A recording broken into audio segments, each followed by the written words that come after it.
മാത്യു കുഴൽനാടനെതിരെ ഭൂമി കൈയേറ്റത്തിന് കേസെടുത്ത റവന്യൂ വകുപ്പ്. ഹിയറിംഗിന് ഹാജരാകാൻ മാത്യുവിന് നോട്ടീസ് നൽകി. പ്രിൻസ് ജെയിംസ് വിവരങ്ങൾ നൽകും. പ്രിൻസ്, വിശദാംശങ്ങൾ. മാത്യു കുഴൽനാടന്റെ ഉടമസ്ഥതയിൽ ചിന്നക്കനാലുള്ള ഭൂമി സംബന്ധിച്ചുള്ള വിവാദങ്ങളാണ് പുതിയതിലേക്ക് വന്നിരിക്കുന്നത്. മാത്യു കുഴൽനാടനോട് ഹിയറിംഗിന് ഹാജരാക്കാൻ നിർദ്ദേശിച്ചുകൊണ്ട് റവന്യൂ വകുപ്പ് നോട്ടീസ് നൽകിയിട്ടുണ്ട്. ഈ നിയമപ്രകാരം മാത്യു കുഴൽനാടനെ കേസെടുത്തിരിക്കുന്നു. മാത്യു കുഴൽനാട് ഉടമസ്ഥയുള്ള ചിന്നക്കന റിസോർട്ട് സംബന്ധിച്ച് വിജിലൻസ് കേസെടുക്കുകയും തുടർന്ന് വിജിലൻസ് അന്വേഷണം ആരംഭിക്കുകയും തുടർന്ന് നടത്തിയ പരിശോധനയിലാണ് ഇവിടെ 50 സെന്റ് ഭൂമി അധികമായി കൈവശം വെച്ചിട്ടുണ്ടെന്ന് വിജിലൻസ് കണ്ടെത്തിയത്. തുടർന്ന് ഇത് റവന്യൂ വകുപ്പ് ശരിവെക്കുകയായിരുന്നു. ഇതേ തുടർന്ന് റവന്യൂ ഉടുമ്പൻചോല തഹസിൽദാർ ജില്ലാ കളക്ടർ റിപ്പോർട്ട് സമർപ്പിക്കുകയും തുടർന്ന് ഈ തുടർ നടപടികൾ സ്വീകരിക്കാൻ കളക്ടർ നിർദ്ദേശിക്കുകയും ചെയ്തു. തുടർന്നാണ് ഇത്തരത്തിലുള്ള കേസ് രജിസ്റ്റർ ചെയ്യുകയും ഹിയറിംഗിനെ ഹാജരാകാൻ നിർദ്ദേശിക്കുകയും ചെയ്തിരിക്കുന്നത്.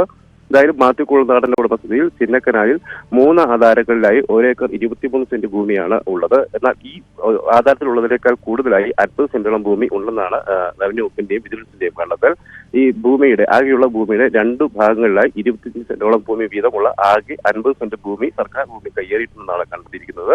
ഇത് സംബന്ധിച്ചാണ് ഇപ്പോൾ ഹിയറിംഗിനായി ഹാജരാക്കാൻ നിർദ്ദേശിച്ചിരിക്കുന്നത്, കേസെടുത്തിരിക്കുന്നത്. ഈ തുടർ നടപടികളുടെ ഭാഗമായിരിക്കും ഈ ഹിയറിംഗിന് ശേഷമായിരിക്കും ഭൂമി ഏറ്റെടുക്കുക അടക്കമുള്ള നടപടികളിലേക്ക് കടക്കുക. ഏതായാലും ഈ കേസിൽ ഈ സംഭവത്തിൽ താൻ ഭൂമി കയ്യേറിയിട്ടില്ല, അത്തരത്തിലുള്ള നടപടി ഇല്ല എന്ന് തന്നെ കഴിഞ്ഞ ദിവസം മാത്യു കുഴൽനാടൻ വ്യക്തമാക്കിയിരുന്നു.